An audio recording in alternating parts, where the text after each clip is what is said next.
Well being an engineer आपको जो छोटे छोटे प्रैक्टिकल कॉन्सेप्ट्स होते हैं वो आपको पता होना चाहिए। और ये सब जो कॉन्सेप्ट्स होते हैं वो आपके एग्जाम्स में भी आते हैं। और ऐसा नहीं है कि ये छोटे छोटे कॉन्सेप्ट आपके बेटा सिर्फ एग्जाम में तक सीमित है, इसको इंटरव्यू में पूछा जाता है।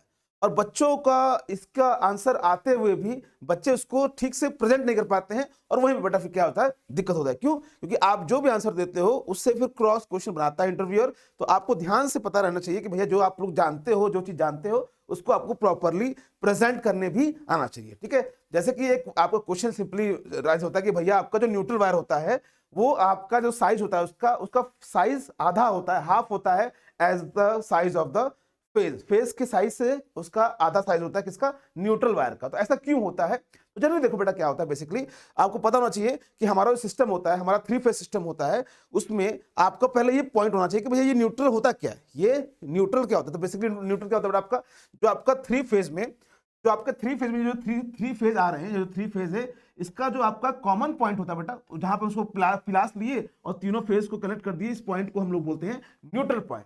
इस न्यूट्रल पॉइंट से हम लोग वायर निकालते हैं, और हमारे घर में जो वोल्टेज आता है वो क्या कौन सा आता है? फेज वोल्टेज आता है। इट मींस एक लाइन और एक न्यूट्रल के बीच में जो वोल्टेज होता है उसको हम लोग फेज वोल्टेज बोलते हैं। ठीक है, ये पहला पॉइंट हो गया। दूसरा पॉइंट, जो आपका साइज होता है किसी भी कंडक्टर का, वो डिपेंड करता है उसमें करंट कितना फ्लो करेगा। जैसे हमारा मोबाइल की बैटरी है, उसमें कम करंट फ्लो करता है तो उसका पतला वायर होता है। हमारा जो प्रेस है, आयरन है, उसमें ज्यादा करंट फ्लो करता है तो उसका मोटा वायर होता है। तो यहाँ पे देखा जाए तो न्यूट्रल वायर में जो करंट होता है, वो किसके बराबर होता है बेटा? आपका जो न्यूट्रल वायर में करंट होता है, that is equal to current of I R plus current of I phase Y और plus current of phase B, तीनों का सम होता है। तो इसके हिसाब से देखा जाए तो भैया आपका जो न्यूट्रल वायर है उसका साइज ज्यादा होना चाहिए, मोटा होना चाहिए फेज वायर से भी।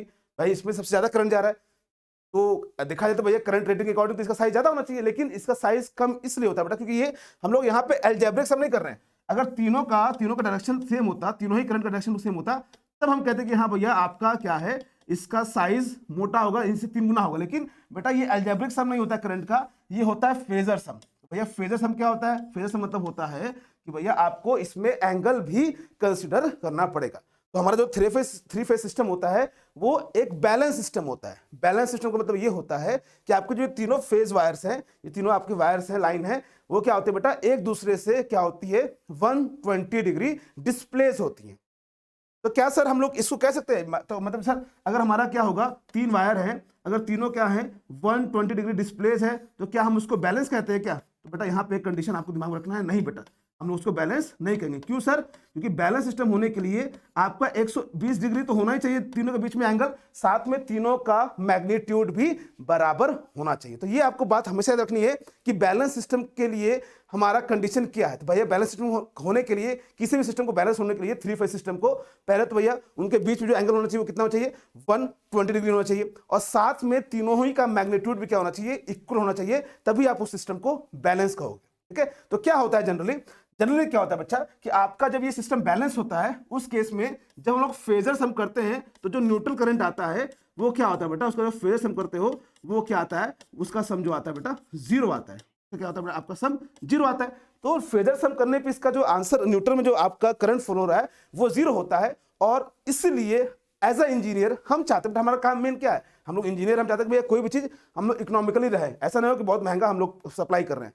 भैया जब वायर आपका इसमें न्यूट्रल में वायर में करंट नहीं फ्लो कर रहा है, तो हम चाहेंगे कि उसका जो वायर का बस ये एज अ रिटर्निंग पाथ की तरह काम करता है। तो भैया हम क्या करते हैं, इसको कम से कम पतला साइज रखते हैं इसका। तो इसीलिए यही रीजन है कि हम लोग क्या करते हैं, इसका जो साइज है half of the size of phase wire के रखते हैं। ठीक है, तो इस बात को ध्यान रखिए कि हमारा सिस्टम बैलेंस रहता है। बैलेंस सिस्टम का कंडीशन क्या होता है भैया कि आपका जो 3 फेज सिस्टम है वो बैलेंस तभी कहलाएगा जब तीनों ही फेज में 120 डिग्री का डिस्प्लेसमेंट हो, प्लस उनका वैल्यू भी इक्वल होना चाहिए। जैसे यहाँ पे देखिए 120 डिग्री का आपका डिस्प्लेसमेंट है, लेकिन वैल्यू इक्वल नहीं है, इसलिए आपका अनबैलेंस सिस्टम है, कि आपका अनबैलेंस सिस्टम है। ठीक है, तो बैलेंस सिस्टम में जनरली आपका न्यूट्रल वायर में जो करंट होता है वो 0 होता है। तो भैया करंट जब 0 है तो हम उसका साइज मोटा क्यों रखें बेटा? मोटा रखोगे तो क्या फायदा, हमारा खर्चा बढ़ेगा। और ऐसा तो है नहीं कि हाँ हमको 1 किलोमीटर के लिए लाइन बिछानी है, हमारी जो लाइन होती है वो क्या होती है, वो तो भैया क्या होती है हजारों किलोमीटर तक होती है। तो आपको ध्यान रखना है कि हमको इकोनॉमिकल भी रहना है, इसीलिए आप लोग इंजीनियरिंग कर रहे हो भाई, ये चीजें आप लोग इकोनॉमिकल बनाओ, ड्यूरेबल बनाओ। ठीक है, तो आपको ध्यान के रखना है कि भैया क्या साइज, क्यों साइज होता है आपका न्यूट्रल वायर का पतला,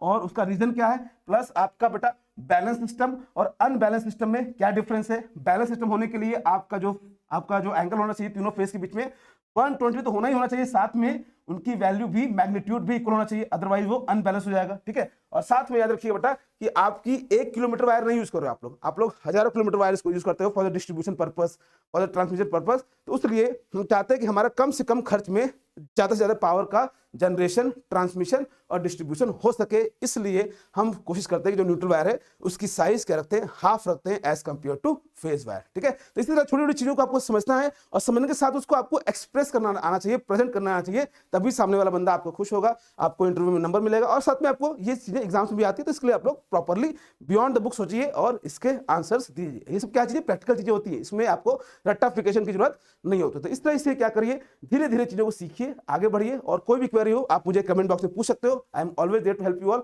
एंड इस तरह हम लोग क्या करेंगे, छोटी छोटी चीजों के ऊपर डिस्कशन करते रहेंगे। Till then what you do, simply take care of yourself and what just keep smiling. Thank you so much, thank you so much.